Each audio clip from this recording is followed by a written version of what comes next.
Welcome back, everyone. Before we jump into creating a convolutional neural network to classify the MNIST dataset, I want to quickly revisit how the MNIST dataset is going to be changed, at least our handling of it, for the CNN.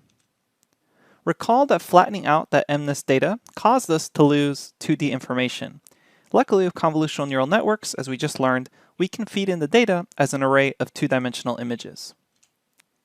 We can think of the entire group of those 60,000 images as a tensor itself. That means when we think of a batch of images, that batch itself is going to be a tensor object, or an n-dimensional array.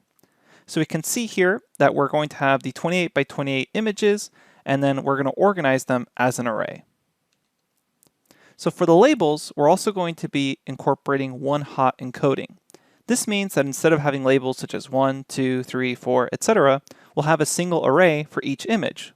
And this is pretty much similar to what we did last time because we want each neuron in the output layer to line up with a class. So as a reminder, that label is represented based off the index position in the label array.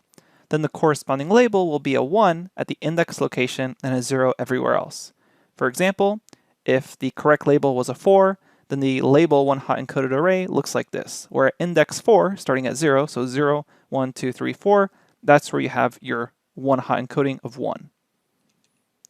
And as I mentioned, keep in mind that when we're dealing with those tensors of image data, we end up with 4 dimensions, where we have the number of images in that batch, the height, the width, and then the color channels. And depending on what program you're using or how the actual images are organized, sometimes they're organized as number of images, color channels, and then height and width. But overall, we have those 4 dimensions.